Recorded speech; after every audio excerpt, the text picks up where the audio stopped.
Bismillahirrahmanirrahim. Assalamualaikum warahmatullahi wabarakatuh. Saudara-saudara mahasiswa baru Universitas PGRI Semarang, selamat bergabung dengan Universitas PGRI Semarang pada tahun 2021. Semangat pagi saudara-saudara. Semangat pagi saudara-saudara. Semangat pagi. Baiklah saudara-saudara, pada kesempatan ini perkenalkan nama saya Suwarno Widodo ya, Suwarno Widodo. Saya sebagai dosen Universitas PGRI Semarang sejak tahun 1987. Sekarang saya selain sebagai dosen ditugasi sebagai tugas tambahan, yaitu sebagai Wakil Rektor 4 bidang penelitian, pengabdian kepada masyarakat, dan pengembangan. Saudara-saudara, baiklah mungkin perlu perkenalan ya sebelum kita melanjutkan pada uraian kaitannya bela negara untuk mewujudkan NKRI berkelanjutan, sejahtera, dan berkeadilan. Perkenalkan, nama saya Suwarno Widodo, tempat tanggal lahir saya di Kebumen tahun 1961, tepatnya tanggal 27 Maret ya, sehingga sudah 60 tahun lebih ya. Baik, saya kira itu ya sekedar perkenalan. Nanti kalau ingin berkenalan lebih lanjut bisa hubungi saya pada waktu kita kuliah di Universitas PGRI Semarang secara luring. Oke saudara-saudara, pada kesempatan ini saya diberi tugas oleh panitia bahwa saya untuk berdiskusi masalah bela negara untuk mewujudkan NKRI berkelanjutan, sejahtera, dan berkeadilan. Oke saudara-saudara, sebelum kita bahas tentang bela negara, maka kita merefresh ya. Kita sudah pernah mempelajari sejarah dari bangsa Indonesia ya, mulai dari perjuangan untuk memperjuangkan kemerdekaan, terus perjuangan mempertahankan kemerdekaan, dan perjuangan mengisi kemerdekaan.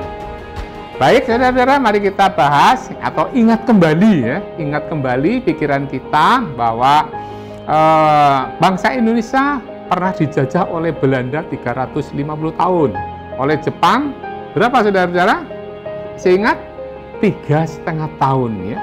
Perjuangan bangsa Indonesia sejak dijajah oleh Belanda mulai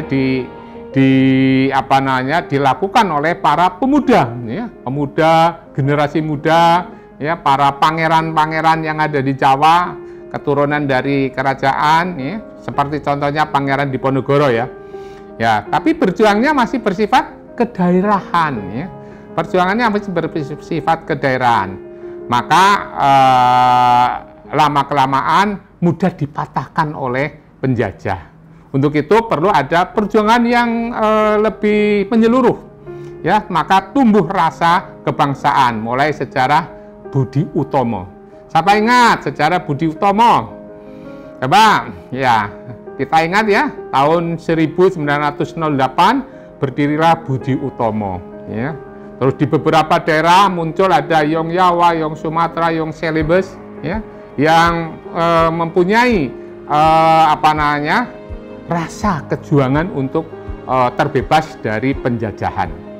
Terus setelah mereka muncul organisasi-organisasi kepemudaan, organisasi-organisasi masyarakat, maka pada tahun 1928 kita menyelenggarakan Sumpah Pemuda. Ya, ingat ya, Sumpah Pemuda ya. Ya, tahun 1928. Coba kita bayangkan pada tahun 1948 pemuda-pemuda Indonesia sudah memikirkan ya, untuk berdirinya bangsa Indonesia, sehingga melahirkanlah Sumpah Pemuda yang sampai sekarang kita ingat. Apa ya saudara-saudara? Berbangsa satu, bangsa Indonesia. Berbahasa satu, bahasa Indonesia. Bertanah satu, tanah air Indonesia. Terus tidak berhenti sampai di situ saudara-saudara ya. Tahun 1945 tepatnya tanggal 17 Agustus kita memproklamirkan kemerdekaan Republik Indonesia.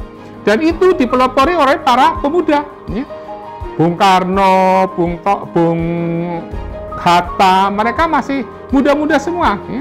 Sehingga mereka mempunyai wawasan kebangsaan yang tinggi, dan akhirnya bisa memproklamirkan kemerdekaan Republik Indonesia.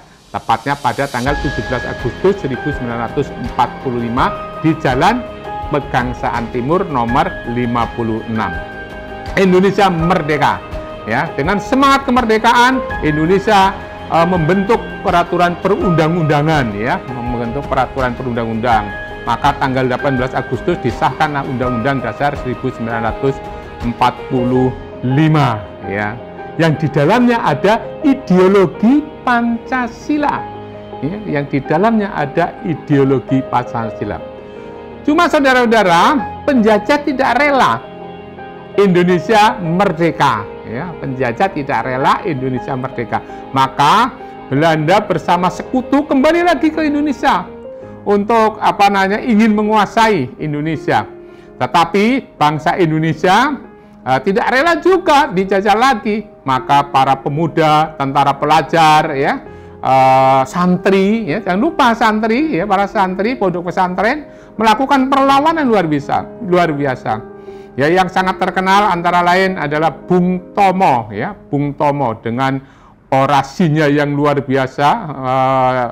Beliau bisa membakar semangat arek-arek Surabaya, ya, untuk melawan sekutu, ya, dengan kalimat Allahu Akbar, Allahu Akbar, Allahu Akbar, merdeka, ya.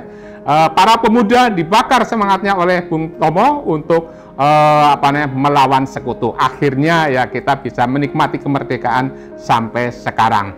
Ya, setelah kita Belanda dan sekutu tidak bisa menjajah kembali, maka muncullah perjuangan kita dalam bidang politik, ya. Sehingga pada tahun 1955 kita menyelenggarakan pemilu. Pemilu kita sangat jurdil dan sangat luber, ya. Dari kajian-kajian ilmiah yang kita pelajari, pemilu yang paling luber dan sangat jurdil adalah pemilu 1955 dan diikuti oleh multipartai, ya, multipartai. Sehingga kita sebetulnya mempunyai sejarah demokrasi yang cukup baik sejak kemerdekaan Indonesia. Saudara-saudara, tetapi di antara kelompok-kelompok masyarakat kita ada yang menginginkan, memaksakan kehendak untuk merubah ideologi Pancasila, ya. Antara lain adalah munculnya pemberontakan PKI yang puncaknya pada G30S PKI tahun 1965. Coba siapa yang bisa menyebutkan korban dari G30S PKI 1965? Ada berapa jenderal, saudara-saudara? Ya, nanti kita lihat, ya. Kita baca buku-buku, ya. Ada Jenderal Ahmad Yani, ya. Ada Jenderal siapa lagi? Ya, coba Anda nanti sebutkan, ya. Jenderal-jenderal yang korban di dalam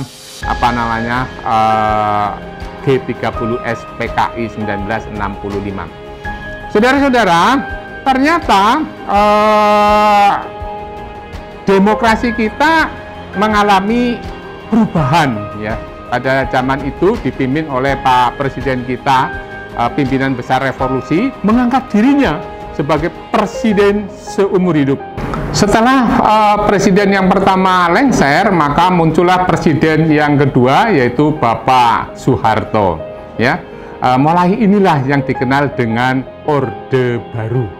Orde Baru pada mulanya bagus sekali, ya, bisa membangun masyarakat baik secara mental maupun secara fisik, ya, sehingga dikenal dengan adanya pembangunan manusia Indonesia seutuhnya dan masyarakat Indonesia seluruhnya, ya, pembangunan manusia Indonesia yang utuh baik mentalnya, fisiknya maupun kesejahteraannya, ya.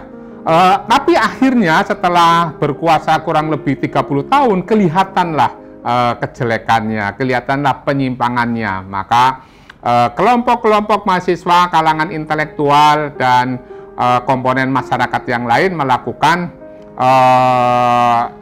demonstrasi di mana-mana. Akhirnya sampailah pada puncaknya tahun 1998 dengan diturunkannya Presiden Soeharto, ya, dengan Pak Harto menyatakan mengundurkan diri, maka Orde Baru sudah selesai. Digantilah pemerintahan reformasi yang pada saat itu diangkat wakilnya sebagai Presiden Republik Indonesia yang ketiga, yaitu Bapak B.J. Habibie. Ya, mulai pada Bapak B.J. Habibie, maka muncullah reformasi. Dengan tuntutan reformasi, hapus KKN, hapus Dwifungsi ABRI. Ya, ini antara lain tuntutan reformasi. Turunkan rezim pemerintahan Soeharto, ya, dan hilangkan KKN. Ya. Setelah itu muncullah pemerintah yang baru, Presiden B.J. Habibie, dan tahun 1999 kita adakan pemilu, ya, pasca reformasi ada pemilu. Terus berjuang mengisi masa reformasi ini dengan berbagai program dari pemerintah, mulai dari mereferendum Undang-Undang Dasar 1945 sampai dengan muncullah yang namanya komite anti korupsi, ya, komite anti korupsi, ya, sampai sekarang masih ada, walaupun banyak terjadi masukan-masukan untuk memperkuat komite anti korupsi itu. Saudara-saudara, setelah reformasi bukan berarti tidak ada tantangan, ya, tapi tantangan itu masih terus berlanjut, ya. Tantangan itu masih terus berlanjut, antara lain apa? Masih ada korupsi juga, ya. Pada masa reformasi ini masih ada korupsi, masih ada kesenjangan dari berbagai aspek kehidupan, masih ada perusakan lingkungan, masih muncul banyaknya kemiskinan, ya, narkoba, penyebaran ideologi global dan sebagainya. Luar biasa banyak, ya, ancaman-ancaman kita. Saudara-saudara, maka kita perlu adanya bela negara, ya. Bela negara itu apa, saudara-saudara? Bela negara adalah sikap dan tekad serta tindakan warga negara yang teratur, terpadu, dan berlanjut yang didasari oleh nilai-nilai rasa cinta tanah air, kesadaran berbangsa dan bernegara, keyakinan Pancasila sebagai ideologi bangsa dan negara, kerelaan berkorban guna menghadapi setiap tantangan, ancaman, dan hambatan baik dari dalam maupun dari luar yang membahayakan kedaulatan bangsa dan negara. Saudara-saudara, di sini peran mahasiswa sangat penting, sangat strategis dalam peningkatan kesadaran bela negara. Kenapa mahasiswa sangat penting dalam peningkatan kesadaran bela negara? Karena mahasiswa termasuk kelompok yang rasional, ya, kelompok rasional. Jadi menggunakan akal pikirannya di dalam bertindak. Kenapa dia menggunakan akal pikiran? Karena mereka termasuk kelompok intelektual, ya, masyarakat yang terdidik, ya. Yang ketiga, mereka pergerakannya adalah kepentingan sesaat, ya, tanpa kepentingan sesaat, tapi kepentingan kelangsungan hidup bangsa dan negara. Sehingga ini merupakan kelompok yang sangat strategis. Yang berikutnya adalah mahasiswa ini pemegang estafet kepemimpinan nasional, ya. Itulah pentingnya mahasiswa perlu sadar bela negara. Saudara-saudara, bela negara tidak berarti mengangkat senjata, ya, tapi bagaimana dia mempunyai sikap tindakan yang mempunyai rasa cinta pada tanah air, kesadaran berbangsa dan bernegara, kerelaan berkorban, dan yakin bahwa Pancasila itu sebagai dasar negara. Saudara-saudara bisa melakukan bela negara apa saja. Misalnya mahasiswa bisa menemukan teknologi-teknologi yang tepat guna. Mahasiswa bisa menemukan inovasi-inovasi yang baru untuk menyelesaikan permasalahan bangsa. Gitu ya, saudara-saudara. Selamat mengikuti PUMA di Universitas PGRI Semarang dan tetap mempunyai semangat bela negara. Terima kasih. Wassalamualaikum warahmatullahi wabarakatuh.